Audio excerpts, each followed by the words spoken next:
Friend, स्वागत है आप सभी का आपके अपने प्लेटफॉर्म हेलो सर पर।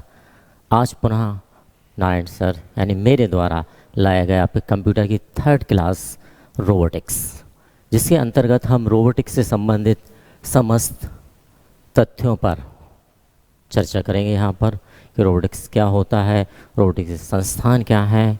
तो देर किए हुए हम चलते हैं अपनी क्लास पर। रोबोटिक्स जैसे कि दोस्तों, रोबोटिक्स क्या है?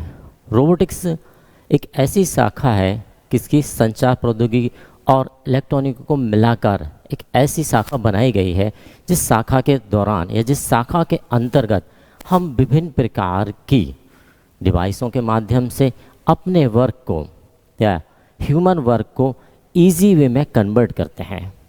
ठीक, तो रोबोटिक्स के बारे में हम चर्चा करते हैं। जैसे कि रोबोटिक्स के जनक के बारे में यदि हम बात करें तो एंजेल वर्गर के द्वारा, या एंजेल वर्गर को रोबोटिक्स का जनक या फादर ऑफ रोबोटिक्स के नाम से जाना जाता है। रोबोट शब्द जिसके लेखक कोरल कॉपेक, वास्तविकता में इसके आविष्कारक के रूप में हम जोसेफ कैपेक को जानते हैं। यानी कि एक जनक जिसे हम क्या कह रहे हैं, रोबोटिक्स के जनक यानी कि एंजेल वर्गर, और दूसरे जिन्हें हम वास्तविक आविष्कारक के रूप में जानते हैं वो कौन है? जोसेफ कैपेक। नाम याद रखना है, कई बार डायरेक्ट पीएससी में नाम पूछ लिया जाता है कि रोबोटिक्स के जनक कौन है या रोबोटिक्स के वास्तविक आविष्कारक कौन है। दोनों नाम बहुत ही अच्छी तरीके से हमें याद रखना है कि रोबोटिक्स के जनक एंजेल वर्गर और रोबोटिक्स के वास्तविक जनक जोसेफ कैपेक है। सर्वप्रथम प्रयोग की बात करें कि रोबोटिक्स के सर्वप्रथम प्रयोग हुआ ईसाक आसिमोव के द्वारा, यानी ईसाक आसिमोव ने सर्वप्रथम प्रयोग किया किसका? रोबोटिक्स का। नेक्स्ट, इनकी किताब रही है आई रोबोट, जो स्पेशली रोबोटिक्स के बारे में प्रकाशित की गई थी। पुस्तक का नाम भी कई बार पूछा गया है। पुस्तक है आई रोबोट। निर्माण के बारे में चर्चा करते हैं तो 1928 में 1928 के अंतर्गत जापानी रोबोट, कौन सा रोबोट? जापानी रोबोट गाकू तेंसोरो, क्या नाम है? गाकू तेंसोरो। ये पहली बार रोबोट का प्रयोग किया गया था या निर्माण किया गया था। किससे? जो जापानी रोबोट था और इसका नाम गाकू तेंसोरो था। आगे चलते हैं। 1954 में रोबोट यूनिमेट का प्रारंभ किया गया। 1954 में रोबोट यूनिमोट। नेक्स्ट स्लाइड पे चलते हैं हम। अब जैसे कि मैंने पहले भी बताया कि ह्यूमन वर्क को इजी या आसान करने के लिए हम कुछ डिवाइसों के माध्यम से रोबोट बनाए करते हैं। तो यहाँ पर वही चीज़ आई, देखिए, वाहन चलाने वाले रोबोट्स। काम बहुत सारे होते हैं ह्यूमंस के, मानव के बहुत सारे प्रयोग हैं, बहुत सारे काम हैं। उन कार्यों को विभिन्न प्रकार से करने के लिए हमने क्या तैयार किया? रोबोट। तो यहाँ पर सबसे पहला रोबोट वाहन चलाने वाले रोबोट, जिनके क्या नाम दिया गया? सैंकी। नाम हमें ध्यान रखना है, क्या नाम था? सैंकी नाम दिया गया था। किसको? वाहन चलाने वाले रोबोट्स को। ये भी कई बार एग्जाम में आया कि वाहन चलाने या वाले रोबोट्स का नाम क्या था, या डायरेक्ट भी पूछा गया है कि सैंकी। अब सैंकी क्या है? वाहन चलाने वाले रोबोट्स के नाम क्या है? सैंकी। आगे चलते हैं, इसके इतिहास को देख लेते हैं। फ्यूमल्स रोबोट जर्मनी, सबसे पहले जो रोबोट निर्माण किया गया वाहन चलाने वाला, उसका नाम क्या था? फ्यूमल्स रोबोट, जो कहाँ से था? जर्मनी से बिलोंग करता था। 2000 आसिमो रोबोट मानवाकार, यानी कि ये रोबोट कैसा था? मानव के आकार से, मानव के आकार जैसा रोबोट था। इसका नाम क्या था? आसिमो रोबोट। बावाटो, ये भी एक प्रकार का क्या है? रोबोट है। इसका नाम क्या है? बावोट। जॉर्ज डीमॉल, यूनिमेंशन कंपनी का रोबोट, मानव सदृश रोबोट, ऐसे रोबोट जो 360 डिग्री अब धीरे धीरे रोबोट की प्रणाली में या रोबोट की स्थिति में परिवर्तन आता गया, और वही परिवर्तनों के साथ साथ हमने देखा कि ऐसे रोबोट्स भी आए जो 360 डिग्री घूमने में सक्षम थे। पहले प्रारंभिक दौर में जो रोबोट्स आए वो रोबोट्स प्रॉपरली या कहीं ना कहीं कम कार्यशक्ति वाले थे। धीरे धीरे परिवर्तन आता गया और रोबोट्स में भी परिवर्तन आया। इसी प्रकार हम एक पहले स्टेज से लेके कई पीढ़ियों पर भी गुजरे। आगे चलते हैं। सर्वप्रथम विकसित मानवीय रोबोट होंडा कंपनी का, यानी जो मानवीय रोबोट बनाया गया होंडा कंपनी के लिए सर्वप्रथम विकसित किया गया। कंपनी ध्यान रखना है होंडा कंपनी, नाम ध्यान रखना है असीमो। ये कैसा था? मानवीय रोबोट, यानी सबसे पहले जो मानवीय रोबोट बनाया गया वो किस कंपनी के द्वारा बनाया गया था? होंडा कंपनी के द्वारा बनाया गया था। नाम था असीमो। कई बार डायरेक्ट नाम भी पूछा गया है कि सबसे पहले मानवीय रोबोट, तो ध्यान है हमारे लिए विकसित हुआ होंडा कंपनी के द्वारा। नाम क्या है? असीमो। सोनी कंपनी द्वारा जो रोबोट विकसित किया गया उसका नाम SDR-3X। ये भी एक मानव आकार का रोबोट था। SDR-3X कैसा? मानव आकार का रोबोट। कंपनी क्या थी? सोनी कंपनी के द्वारा इस रोबोट का निर्माण किया गया था, जो एक मानव का आकार का रोबोट था। रोबोट पुलिस अधिकारी, आगे और आ जाएं। अब जैसे जैसे चीज़ें बढ़ती गईं, देखा गया कि रोबोट का प्रयोग हम सिर्फ एक पर्पस से नहीं बल्कि कई पर्पसों के द्वारा या हमारे मानवीय बहुत सारे कार्यों के लिए हम रोबोट का प्रयोग कर सकते हैं। तो ऐसे रोबोट्स भी बनाए गए, जैसे कि यहाँ पर रोबोट पुलिस अधिकारी किसके द्वारा? दुबई पुलिस बल में इसे शामिल किया। नाम क्या था? यदि हम नाम की चर्चा करें कि सबसे पहले जो बनाया गया, सबसे पहले जो पुलिस में रोबोट बनाया गया उसका नाम क्या था? तो उसका नाम था रोबोकॉप। ये देखिए क्या नाम था? रोबोकॉप। उसे नाम भी ऐसा दिया क्योंकि पुलिस बल में शामिल किया जाना था। जैसे कि आपने सुना होगा कॉप, कॉप यानी कि एक फोर्स से रिलेटेड वर्ड है हमारे पास, उसके नाम दिया गया रोबोकॉप। सबसे पहले कहाँ शामिल किया गया? दुबई में पुलिस विभाग में उसे शामिल किया गया। क्लियर? आगे के कुछ प्रमुख रोबोट्स के बारे में हम चर्चा करते हैं कि और भी कई रोबोट्स रहे।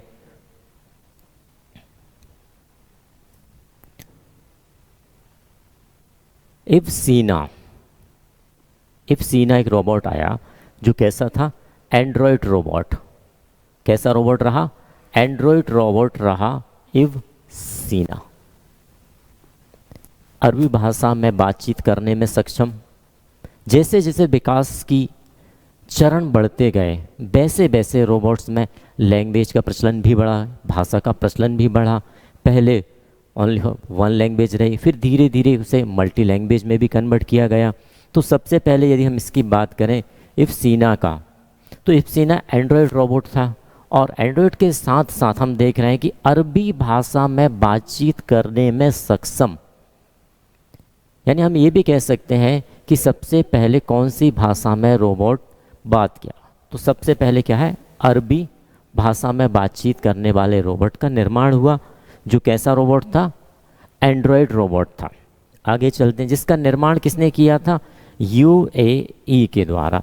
UAE के द्वारा इस रोबोट का निर्माण किया गया, जो कि अरबी भाषा में बातचीत करने में सक्षम था। नाम क्या था? इवसीना इसका नाम रखा गया। और आगे चलें। सोफिया, निर्माण UAE के द्वारा। इसका निर्माण भी किसके द्वारा किया गया? सोफिया जो रोबोट बनाया गया उसका निर्माण भी UAE के द्वारा किया गया। 2016 में बुद्धिमान रोबोट, इसे ही जो सोफिया रोबोट रहा, ये मानव आकार का रोबोट रहा, जिसे अपन कह सकते हैं बिल्कुल मानव के जैसा दिखने वाला रोबोट। नाम रखा गया था सोफिया। निर्माण यूएई के द्वारा किया गया था। 2016 में बुद्धिमान रोबोट माना गया इसे, और देश की नागरिकता भी इस रोबोट को प्रदान की गई। किस देश की नागरिकता, तो हम देख सकते हैं निर्माण जिसके द्वारा किया गया यूएई के द्वारा किया गया था, तो वास्तव में नागरिकता भी किसकी होगी, यूएई के द्वारा। एक बार पुनः रिमाइंड कर देता हूँ, सर्वप्रथम विकसित रोबोट हमारा क्या रहा, मानवीय रोबोट किस कंपनी के द्वारा, होंडा कंपनी के द्वारा, नाम असीमो, सोनी कंपनी के द्वारा निर्मित किया गया SDR-3X मानव आकार का रोबोट। रोबोट पुलिस अधिकारी से नाम दिया गया रोबोकॉप। कहाँ पर, दुबई पुलिस बल में इसे शामिल किया गया। इफ्सीना एंड्रॉयड रोबोट था, अरबी भाषा में बातचीत करने में सक्षम था, निर्माण यूएई के द्वारा किया गया। सोफिया रोबोट निर्माण यूएई के द्वारा किया गया। 2016 में बुद्धिमान रोबोट का दर्जा दिया गया और देश की नागरिकता भी इसे प्राप्त की गई या प्रदान की गई। आगे चलते हैं। जैनबॉट्स, नेक्स्ट रोबोट हमारे पास क्या है, जैनबॉट्स। जैनबॉट्स का निर्माण भी किसके द्वारा किया गया, यूएई के द्वारा। सन 2020 में कौन सा रोबोट का निर्माण किया गया, जैनबॉट्स रोबोट्स का निर्माण किया गया यूएई के द्वारा। 2016 में पहला सजीव रोबोट का दर्जा इसे प्रदान किया गया। प्रथम सजीव रोबोट की यदि बात आती है तो हम कह सकते हैं यूएई के द्वारा निर्माण किया गया जैनबॉट्स रोबोट, जिसे प्रथम सजीव रोबोट का दर्जा दिया गया या दर्जा प्रदान किया गया। ठीक, रोबोकॉप पहला पुलिस अधिकारी हम पहले डिस्कस कर चुके हैं, दुबई यूएई के द्वारा निर्माण किया गया था और दुबई पुलिस बल में इसे शामिल किया गया था। प्रमुख भारतीय रोबोटों की बात करें, अब जब दुनिया रोबोट्स बना रही है तो भारत क्यों नहीं बनाएगा, तो भारत के द्वारा भी विभिन्न प्रकार के रोबोट्स का निर्माण किया गया। तो यहाँ पर हम देखेंगे भारत के प्रमुख रोबोट्स के बारे में कि भारत के प्रमुख रोबोट्स कौन कौन से थे। सबसे पहले हम चर्चा करेंगे व्योम मित्र की। व्योम मित्र कैसा रोबोट रहा, व्योम मित्र एक अर्धमानवीय रोबोट रहा। अर्धमानवीय यानी कि पूरी तरीके से ह्यूमनाइड जिसे हम नहीं कह सकते, तो इस प्रकार के रोबोट्स को हम क्या कहते हैं, अर्धमानवीय रोबोट्स कहते हैं। किसके द्वारा निर्माण किया गया, इसरो के द्वारा इसका निर्माण किया गया। व्योम मित्र एक भारतीय रोबोट रहा जिसका निर्माण इसरो के द्वारा किया गया, जिसे क्या माना गया, अर्धमानवीय रोबोट का दर्जा प्रदान किया गया। भारत में दूसरा रोबोट मानव दूसरा रोबोट रहा जिसका पहली बार 3D प्रिंटेड ह्यूमनाइड रोबोट का दर्जा प्रदान किया गया। 3D यानी 3 डायमेंशन में वर्क करने वाला रोबोट, जिसे हम क्या कहते हैं, 3D रोबोट। सबसे पहले क्या आए थे, रश्मि, तीसरा ऐसा रोबोट रहा रश्मि, जिसे हिंदी भाषा, जैसे कि मैंने पहले देखी थी कि अरबी भाषा वाला रोबोट रहा था, अब भारतीय के द्वारा है, तो भारतीयों ने जो रश्मि रोबोट का निर्माण किया या रश्मि रोबोट को बनाया गया, उसकी भाषा क्या थी, उसकी भाषा हिंदी थी। पहली लिप सिंकिंग ह्यूमनाइड रोबोट भाषाएं, ये लिप सिंकिंग क्या है, ह्यूमनाइड रोबोट की भाषाएं। किस किस भाषा में रहा, अंग्रेजी, भोजपुरी, हिंदी, मराठी। जो रश्मि रोबोट रहा इसके बाद धीरे धीरे बनते गए, तो इन्होंने हिंदी भाषा को रखा, फिर आगे चल के हमने देखा भाषाओं में अंग्रेजी भी आई, भोजपुरी भी आई, हिंदी भी आई और मराठी भाषा को भी शामिल किया गया। लक्ष्मी, अगला रोबोट, अगला जो भारतीय रोबोट है उसका नाम क्या है, लक्ष्मी रोबोट। लक्ष्मी रोबोट जब बनाया गया किसके लिए, यूनियन बैंक द्वारा लॉन्च, किसके द्वारा लॉन्च किया गया, भारतीय यूनियन बैंक के द्वारा इस रोबोट को लॉन्च किया गया, जिसे क्या कहा गया, पहला बैंकिंग रोबोट कहा गया।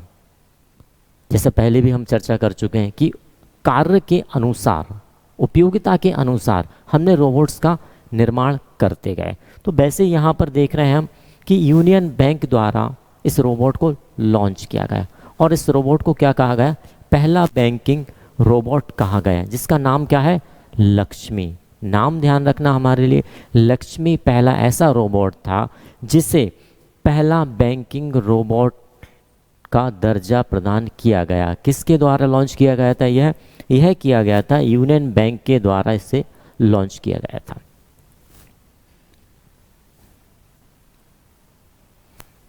प्रमुख भारतीय रोबोट, पहला व्योम मित्र, किसके द्वारा निर्माण, इसरो के द्वारा निर्माण, अर्धमानवीय रोबोट कहलाया। मानव पहला 3D प्रिंटेड ह्यूमनॉइड रोबोट, रश्मि, हिंदी भाषा वाला रोबोट जिसमें आगे भाषाएं शामिल की गई, भोजपुरी, मराठी, अंग्रेजी। लक्ष्मी यूनियन बैंक के द्वारा लॉन्च किया गया रोबोट, स्पेशली पहला बैंकिंग रोबोट कहलाया।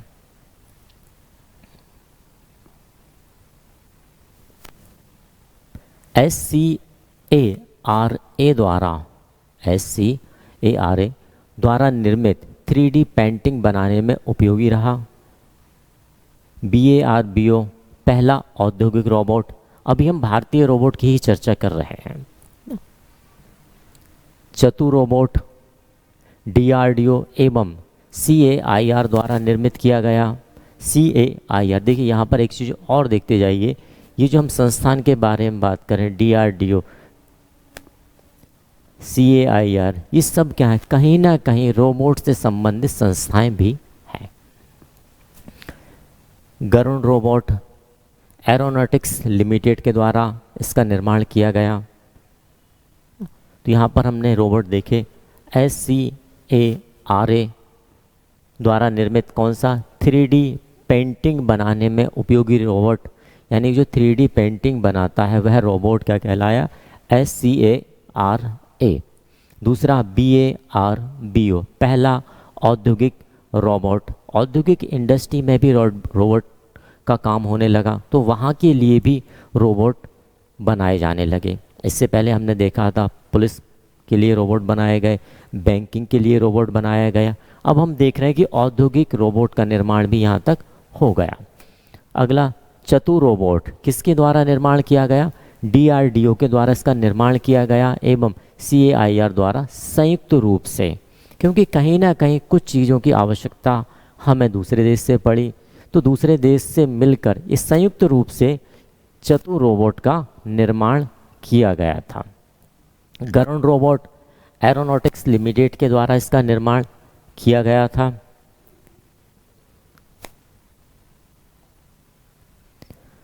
Robot programming. अब रोबोट प्रोग्रामिंग की हम चर्चा करते हैं, तो रोबोट प्रोग्रामिंग एक्चुअल में क्या है ना। प्रोग्रामिंग शब्द से तात्पर्य एक ऐसी कोडिंग और डिकोडिंग से लिया जाता है कि जो, क्योंकि हम देखते हैं कि हमारी लैंग्वेज डायरेक्टली कंप्यूटर सिस्टम या कोई भी मशीनरी नहीं समझ सकती है, लेकिन हमें यदि काम कराना है तो किसी न किसी प्रकार से मशीन को हमें इंस्ट्रक्शन देना पड़ेगा। तो मशीन को इंस्ट्रक्शन देने के लिए मानव अपनी लैंग्वेज में या ह्यूमन अपनी लैंग्वेज में कुछ इंस्ट्रक्शन को कोड करता है। ये कई प्रकार की लैंग्वेज का उपयोग करके भी हम कर सकते हैं। तो यदि हम प्रोग्रामिंग की बात करें, थोड़ा सा हम देख लेते हैं प्रोग्रामिंग के बारे में।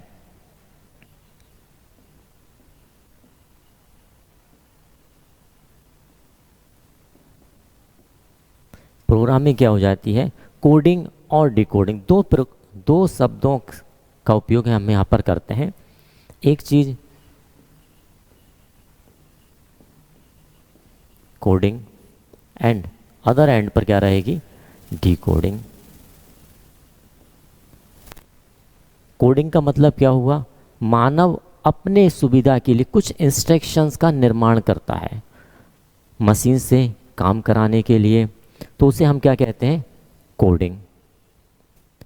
और वो अदर एंड पर उसे क्या किया जाता है, डिकोड किया जाता है।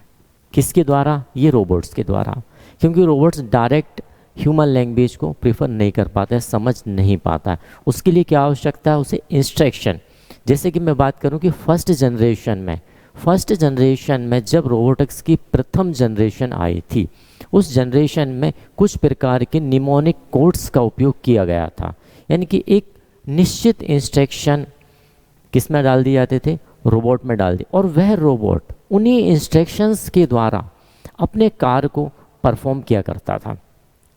ठीक, जैसे कि आपने कंप्यूटर में भी देखा होगा कि हम विभिन्न प्रकार की लैंग्वेज का प्रयोग करते हैं। कई लैंग्वेज के बारे में चर्चा कर सकते हैं हम,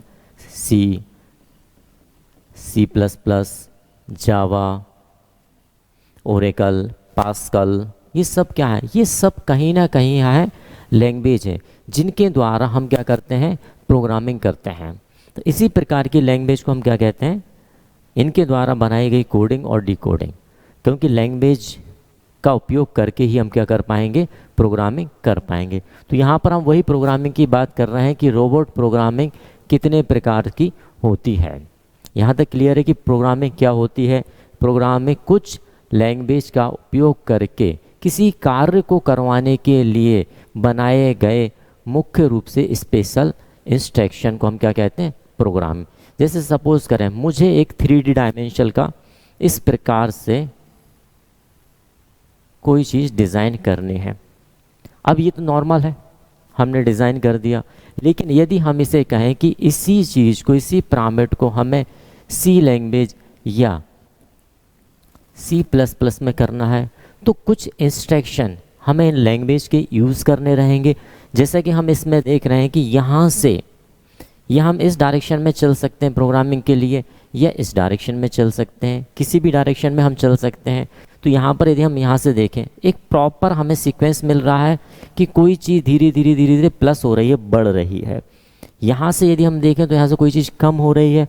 तो यही चीज़ प्लस माइनस जो चीज़ रह रही है, विभिन्न प्रकार के इंस्ट्रक्शन के माध्यम से हम इसके लिए एक प्रोग्रामिंग या एक प्रोग्राम का निर्माण करेंगे। वही चीज़ कहाँ आ रही है, हमारे पास रोबोटिक्स में आ रही है, क्योंकि ह्यूमन के लिए उस मशीन से या डिवाइस से वर्क कराना है।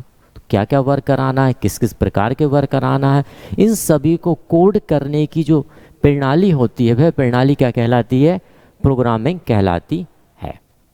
चलिए आगे चलते हैं हम। तो सबसे पहली प्रोग्रामिंग क्या है, रेडियो नियंत्रण। रेडियो नियंत्रण का मतलब क्या है कि एक प्रसारण का माध्यम रहेगा, उससे किसी मशीन या किसी रोबोट को नियंत्रित यानी कंट्रोल करना।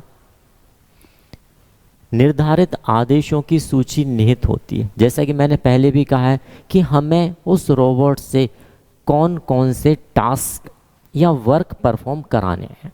जो वर्क हमें परफॉर्म कराने हैं उनकी एक प्रॉपर लिस्ट रहेगी। क्या रहेगी, एक प्रॉपर लिस्ट रहती है। वह लिस्ट ही रोबोट के चिप में स्टोर कर दी जाती है। तो वह रोबोट उसी प्रकार से इंस्ट्रक्शन लेता जाएगा और वर्क करता जाएगा। क्लियर है, यानी रेडियो नियंत्रण। यहाँ पर दूसरा हम बात कर रहे हैं कृत्रिम बुद्धिमत्ता।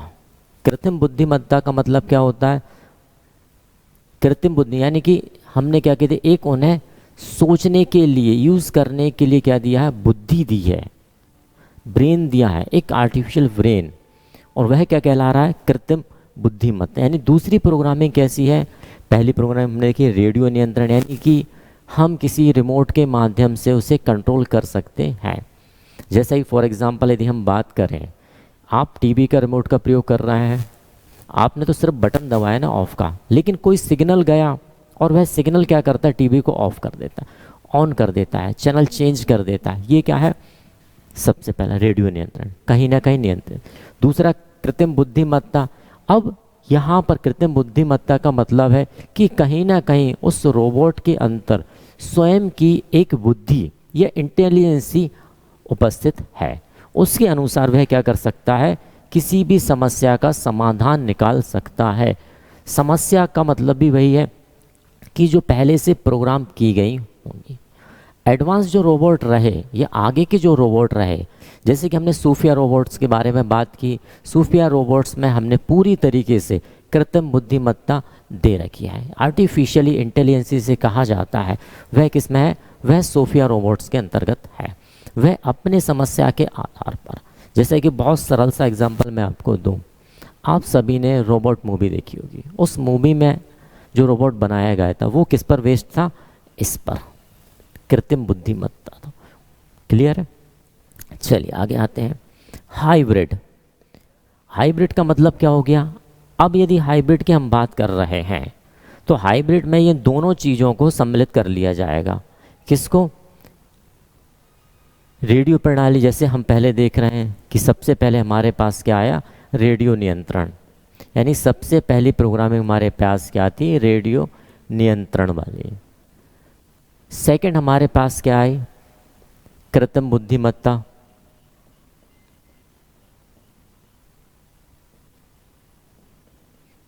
क्या थे? और अब इन दोनों को यदि हम मिला दें, इन दोनों को यदि हम मिला दें तो ये क्या कहलाएगा हमारे पास? हाइब्रिड। थर्ड हमारे पास क्या प्रोग्रामिंग बन के आ रही है? हाइब्रिड प्रोग्रामिंग हमारे सामने निकल के आ रही है। तो हम स्पष्ट कह सकते हैं कि हाइब्रिड प्रोग्रामिंग से तात्पर्य ऐसी प्रोग्रामिंग से है जिसके अंतर्गत रेडियो नियंत्रण और कृत्रिम बुद्धिमत्ता यानी कि दोनों चीज शामिल हैं। उस प्रोग्रामिंग को हम क्या कहेंगे? हाइब्रिड प्रोग्रामिंग कहेंगे। क्लियर है? चलिए, क्योंकि यहाँ पर स्पष्ट है रेडियो कंट्रोलिंग और कृत्रिम बुद्धिमत्ता दोनों का सहारा लिया गया है। क्योंकि जैसे हम देखेंगे कई बार इंस्ट्रक्शन हमें कैसे देना है? रिमोट के माध्यम से या वॉइस के माध्यम से। तो हमारा काम रेडियो नियंत्रण, कुछ सेल्फ करेगा रोबोट तो हम उसके लिए कृत्रिम बुद्धिमत्ता। और जब इन दोनों को मिला दिया जाता है तो उसे कहा जाता है हाइब्रिड प्रोग्रामिंग। चलिए, रोबोट के अंगों के बारे में चर्चा कर लेते हैं। कई बार अंगों के बारे में भी पूछा गया है कि रोबोट के हाथ क्या कहलाते हैं, रोबोट का ब्रेन क्या कहलाता है। तो यहाँ पर हम वही बात करेंगे रोबोट के अंगों के बारे में, यानी कि रोबोट के किस अंग को क्या कहा जाता है।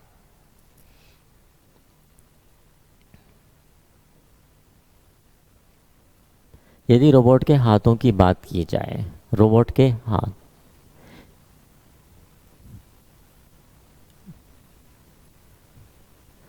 ये जो हाथ रहे हैं रोबोट के, इन्हें क्या कहा जाता है? इन्हें एंड इफेक्टस।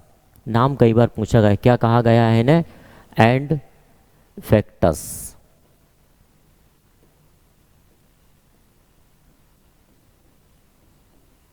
रोबोट के हाथों को क्या कहा जाता है? एंड इफेक्टस कहा जाता है।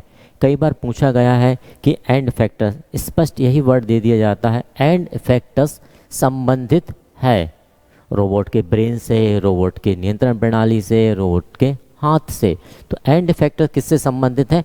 एंड इफेक्टर संबंधित है रोबोट के हाथों से। बाजू, वहाँ बाजू। अब यहाँ बाजू की बात आ गई है, जो हम पोर्शन की बात कर रहे हैं कि नेक्स्ट पोर्शन क्या है? बाजुओं की। ये जो पोर्शन पड़ रहा है हाथों का पोर्शन क्या है? ये जो स्पष्ट हमारे हैं ये हमारे हाथों में आ जाएंगे। बाजू की बात आएगी तो ये जो बाजू हमारे हैं ये बाजुओं में आएंगे। तो बाजुओं को क्या कहा गया है यहाँ पर? मैनिपुलेटर। क्या कहा गया बाजुओं को? मैनिपुलेटर। हाथों को क्या कहा गया? एड इन्फेक्टस। बाजुओं को क्या कहा गया? मैनिपुलेटर कहा गया। ध्यान रखना है। मैं आगे चलते हैं। गति प्रेरक एक्चुएटस मांसपेशियां तथा जोड़ों का कार्य करते हैं। गति प्रेरक एक्चुएटस मांसपेशियों तथा जोड़ों का कार्य करते हैं, यानी कि जिस प्रकार हाथ और भुजा की बात आ गई, अब बात किसकी आई है? मांसपेशियों की और जोड़ों के कार्य की। तो इन्हें क्या कहा गया? गति प्रेरक। क्या कहा गया इन्हें? इन्हें कहा गया गति प्रेरक या एक्चुएटस। किसे? मांसपेशियों और जोड़ों के कार्य करने वाले सॉरी, जोड़ों कार्य करने वाले क्या कहा गया? गति प्रेरक या एक्चुएटस कहा गया। क्लियर है? सबसे पहले हमने बात की हाथों की। सबसे पहली बात हमारी क्या रही? हाथों की, कि रोबोट्स के हाथ को क्या कहा जाता है? तो स्पष्ट है एंड इफेक्टस कहा गया। बाजू की बात की, बाह की बात की तो मैनिपुलेटर कहा गया उसे। मांसपेशियों और जोड़ों का कार्य करने वाले को क्या कहा गया? इन्हें कहा गया गति प्रेरक या एक्चुएटर्स कहा गया। क्लियर? आगे चलते हैं।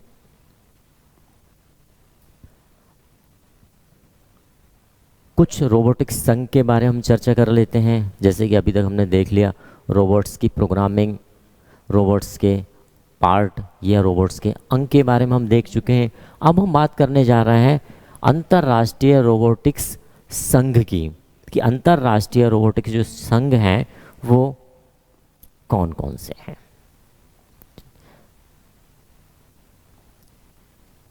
सबसे पहले संघ की हम बात कर रहे हैं IFR, जिसका मुख्यालय कहाँ है?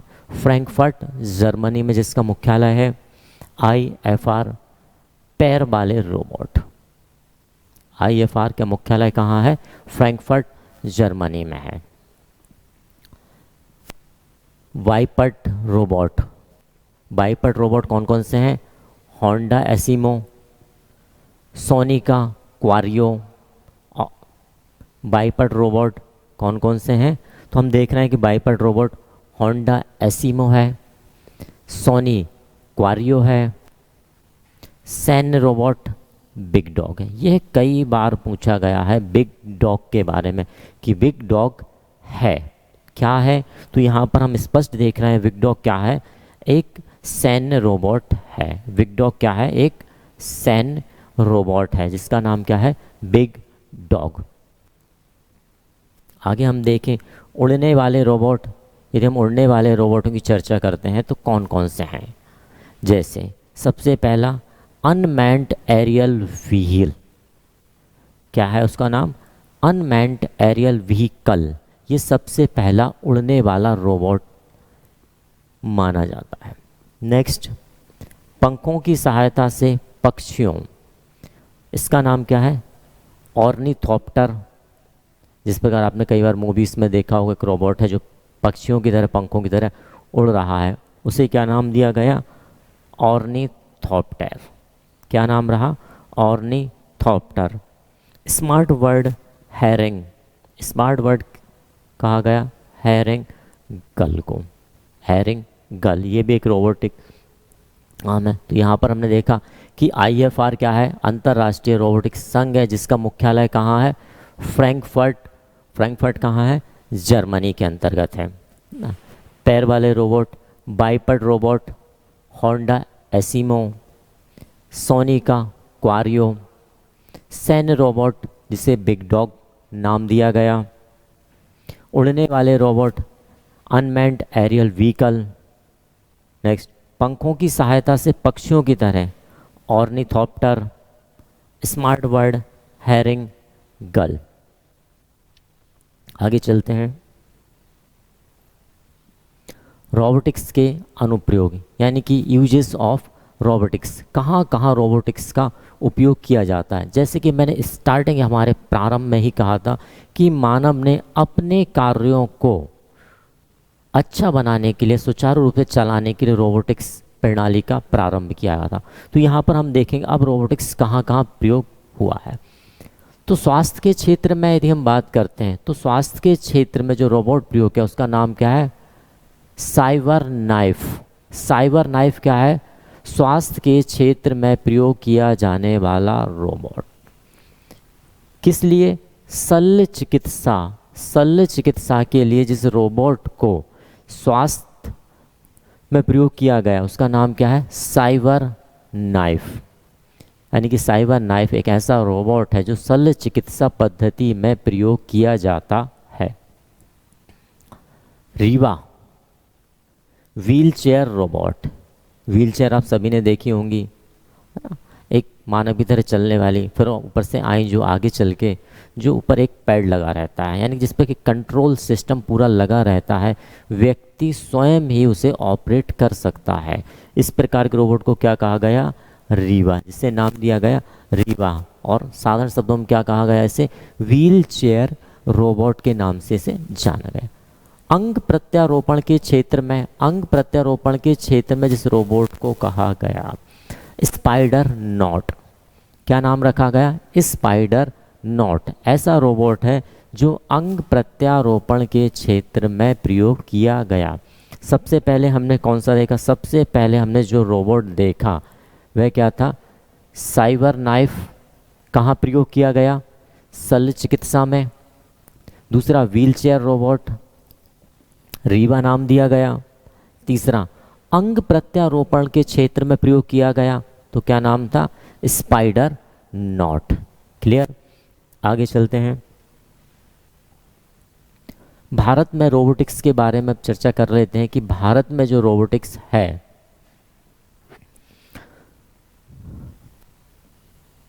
Bharat electronic limited, Bharat electronic limited, क्या नाम दिया? Pink and place. Drone Bhim Kharagpur super power drone, Kharagpur के द्वारा एक रोबोट का निर्माण किया गया जिसे क्या नाम था? Super power drone. ड्रोन के बारे में सभी जानते हैं, बहुत चर्चा में रहा है ड्रोन, यानी इसे हम क्या कहें? हिडन कैम के द्वारा भी उपयोग किया जा सकता है। तो यहाँ पर इसे क्या माना गया? सुपर पावर ड्रोन मांगे। चतुर रोबोट जिसका नाम क्या था? ब्रावो एक चतुर रोबोट रहा है जिसका निर्माण कब किया गया था? अप्रैल 2017 में। जिसका नाम रहा किसके द्वारा? चतुर रोबोट रहा ब्रावो, जिसका निर्माण कब किया गया? अप्रैल 2017 में किया गया। कृत्रिम बुद्धिमत्ता तथा रोबोटिक केंद्र। अब बात हम कर रहे हैं कृत्रिम बुद्धिमत्ता की। कृत्रिम बुद्धिमत्ता यानी कि आर्टिफिशियल इंटेलिजेंस की बात आ रही है यहाँ पर। तो हम बात कर रहे हैं इसका केंद्र कहाँ रहा? कृत्रिम बुद्धिमत्ता तथा रोबोटिक केंद्र बेंगलुरु में अक्टूबर 1986 में स्थापित किया गया। कब किया गया? 1986 अक्टूबर। स्थान क्या रहा? बेंगलुरु। संस्था का नाम क्या रहा? कृत्रिम बुद्धिमत्ता तथा रोबोटिक्स केंद्र। कहाँ है? बेंगलुरु में है, जिसका निर्माण या इसकी स्थापना कब की गई? अक्टूबर 1986 में की गई। Centre for Artificial Intelligence and Robotics, Garud. Hindustan Aeronautics Limited, Garud क्या है? हिंदुस्तान एरोनॉटिक्स लिमिटेड के द्वारा बनाया गया। रोबोटिक्स सोसाइटी ऑफ इंडिया वर्ष 2011 में स्थापित की गई। रोबोटिक्स सोसाइटी कब की गई? 2011 में। भारत की रोबोटिक्स के बारे में चर्चा कर रहे हैं कि Bharat electronic limited, pink and plus, drone Bhim Kharagpur किस नाम दिया गया? सुपर पावर ड्रोन नाम दिया गया। चतुर रोबोट ब्रावो, स्थापना अप्रैल 2017 में की गई। कृत्रिम बुद्धिमत्ता तथा रोबोटिक केंद्र कहाँ स्थापना किया गया? बेंगलुरु में। कब किया गया? अक्टूबर 1986 के। Centre for Artificial Intelligence and Robotics, ये भी भारत का एक रोबोटिक्स संस्थान है। Garud Hindustan Aeronautics Limited. Robotics Society of India, इसका निर्माण कब किया गया? वर्ष 2011 में इसका निर्माण किया गया। प्रथम रोबोटिक सर्जरी 2010 से 11 एम्स नई दिल्ली, किसके द्वारा की गई? प्रथम रोबोटिक सर्जरी, यानी ये पहली ऐसी सर्जरी थी जो किसी रोबोट के माध्यम से की गई थी। कब? 2010-11 में। कहाँ पर? एम्स नई दिल्ली में। कई बार क्वेश्चन आ चुका है कि प्रथम रोबोटिक सर्जरी कब की गई, तो कब की गई थी? 2010-2011 में। कहाँ पर? एम्स हॉस्पिटल नई दिल्ली में। इसरो ने अपने चंद्रयान 2 मिशन में रोवर बनाया जिसका नाम क्या था? प्रज्ञान। सबको पता होगा प्रज्ञान क्या है। प्रज्ञान एक रोबोट है जिसे चंद्रयान मिशन चंद्रयान 2 में शामिल किया गया था। Kumbakonam Tamil Nadu city, union bank द्वारा नवंबर 2016, कब? नवंबर 2016 में रोबोट लक्ष्मी लॉन्च किया गया। ये हम पहले भी डिस्कस कर चुके हैं कि यूनियन बैंक के द्वारा रोबोट्स बैंकिंग सेक्टर के लिए लॉन्च किया गया था, जिसका नाम दिया गया था लक्ष्मी। क्या नाम था इसका? लक्ष्मी नाम दिया गया था। रश्मि, पहली हिंदी भाषा बोलने वाला रोबोट, जिसका नाम क्या रखा गया? लक्ष्मी रखा गया था। रणजीत श्रीवास्तव, अंग्रेजी, हिंदी, भोजपुरी और मराठी बोलने वाला रोबोट, क्या नाम रखा गया? रणजीत श्रीवास्तव।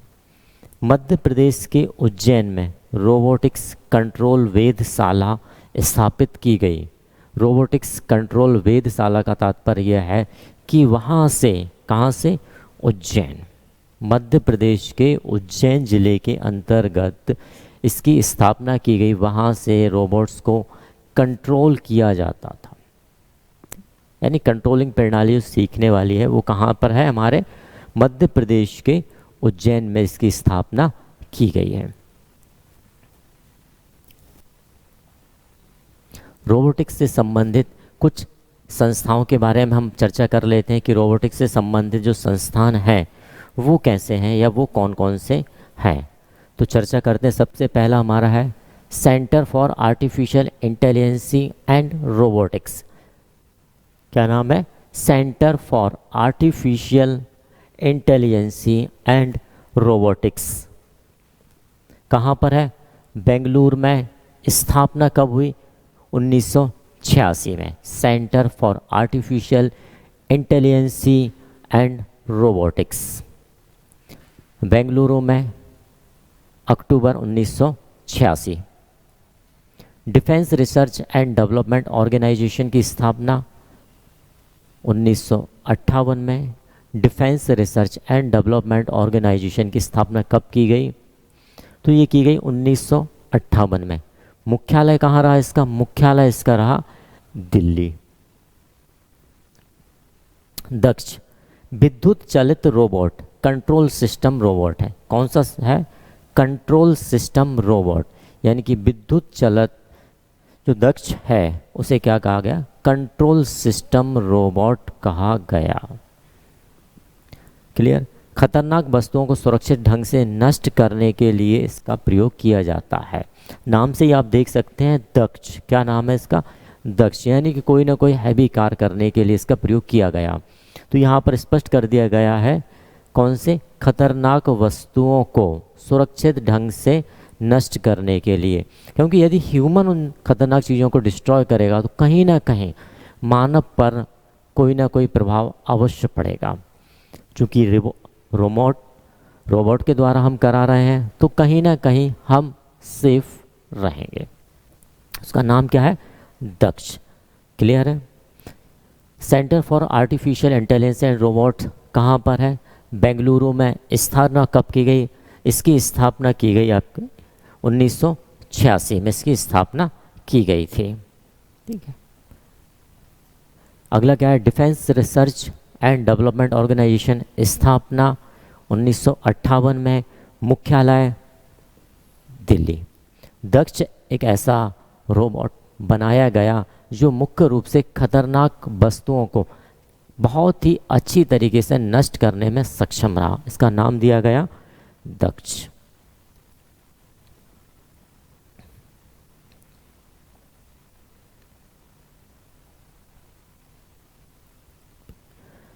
अब मैं एक चीज़ और आप लोगों को क्लियर करता हूँ। यहीं पर कुछ जनरेशन के बारे में हम बात कर लेते हैं कि कंप्यूटर रोबोटिक्स प्रणाली के अंदर बहुत सारी जनरेशन आए। प्रथम पीढ़ी, द्वितीय पीढ़ी, तृतीय, चतुर्थ, 5 पीढ़ी लगभग।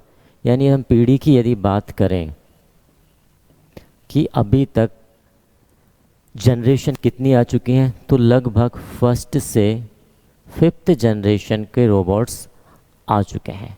सबसे पहली जनरेशन के जो रोबोट्स रहे वह रोबोट्स क्या रहे? गति में तो तेज़ थे, बहुत तेज़ तरीके से कार्य करते, क्योंकि पूरे के पूरे वह रोबोट्स मैकेनिकल सिस्टम पर बेस्ड थे ना। तो पहली पीढ़ी में क्या रहा है? यदि हम पहली पीढ़ी की चर्चा करें तो तेज़ गति वाले रोबोट रहे, तेज गति वाले हमारे क्या रहे? रोबोट रहे। ठीक। और सेकंड जनरेशन में क्या है? सेकंड जनरेशन की यदि हम बात करें तो सेकंड जनरेशन में मशीनी बुद्धि, कौन सी बुद्धि, यदि हम सेकंड जनरेशन की बात कर रहे हैं कि सेकंड जनरेशन में या सेकंड पीढ़ी में कौन से आए, तो सेकंड पीढ़ी में मशीनी बुद्धि, यानी कि हमने क्या किया यहाँ पर, मशीन की बुद्धि का प्रयोग किया। प्रथम पीढ़ी में क्या थे, टोटल मैकेनिकल, यानी इनमें खुद स्वयं की किसी प्रकार की बुद्धि नहीं थी। सेकंड जनरेशन जब आई तो सेकंड जनरेशन में हमने क्या दे दिया उन लोगों के लिए, मशीन की एक बुद्धि दे दी है ना, मशीन की एक क्या दे दी, एक ब्रेन दे दिया, एक बुद्धि दे दी। तृतीय जनरेशन की यदि हम बात करें कि थर्ड जनरेशन कौन सी आए, तो थर्ड जनरेशन की हम बात यदि करते हैं तो थर्ड जनरेशन में थोड़ा सा क्या हो गया, रोबोट में स्मार्टनेस आ गई। थर्ड जनरेशन के जो रोबोट रहे वह कैसे रहे, स्मार्ट बुद्धि को, या हम ये कह सकते हैं कि उनमें थोड़ी सी स्मार्ट बुद्धि को रखा गया। पहली जनरेशन में सिर्फ गति, दूसरी जनरेशन में मशीनी बुद्धि, तीसरी जनरेशन में स्मार्ट बुद्धि। आगे बात करेंगे कि स्मार्ट बुद्धि के बाद क्या हुआ, चतुर्थ जनरेशन आई। चतुर्थ जनरेशन में क्या किया गया, मानव जैसे दिखने वाले रोबोट का निर्माण किया गया। जो हम बात कर रहे थे ना कि मानव जैसे निर्माण, वो किस पीढ़ी में आए, चौथी पीढ़ी में। चौथी पीढ़ी में जो रोबोट आए उन रोबोटों का आकार क्या था, एक तो मानव आकार के थे, आकार क्या रहा, आकार में भी परिवर्तन आया, आकार का भी मानव जैसे आ गया, यानी ह्यूमन जैसे लगने लगा वह रोबोट। और उसके साथ साथ उस रोबोट में क्या दे दिया गया हमने, ऑटोमेटिक कार्य प्रणाली, थोड़ी सी प्रणाली को बढ़ा दिया गया। और यही जो चौथी पीढ़ी के रोबोट रहे, यानी चौथी पीढ़ी के जो रोबोट रहे उन्हें हमने कहाँ कहाँ लिया, तो उन्हें हमने सैन्य क्षेत्र में, जो चौथी पीढ़ी के रोबोट रहे उन्हें हमने सैन्य क्षेत्र में प्रयोग किया, औद्योगिक क्षेत्र में हमने उन्हें प्रयोग किया,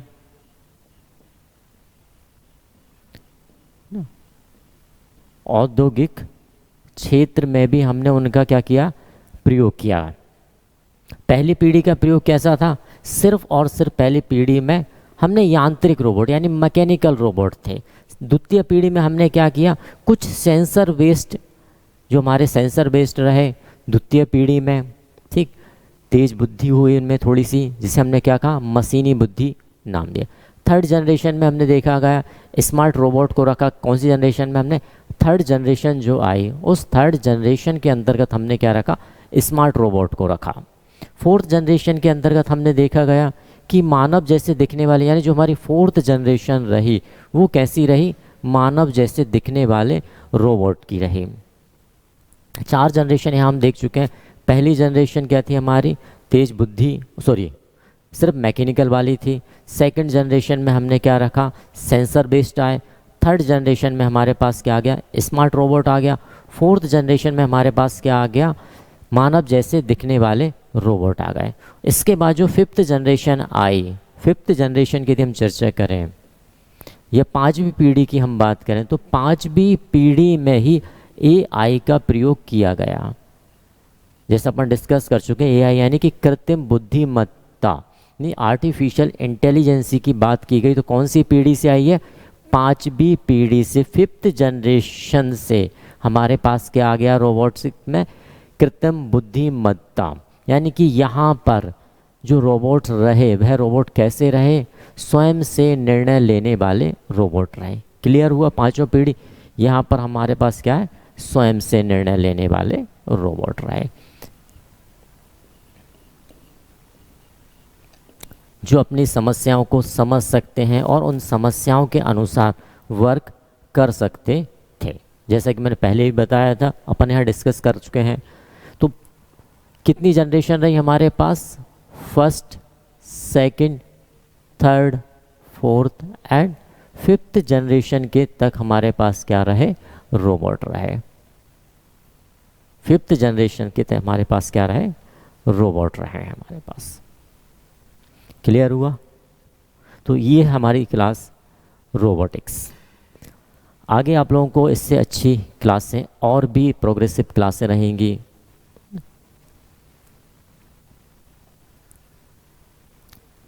thanks to all of you on the platform of hello sir. Thanks.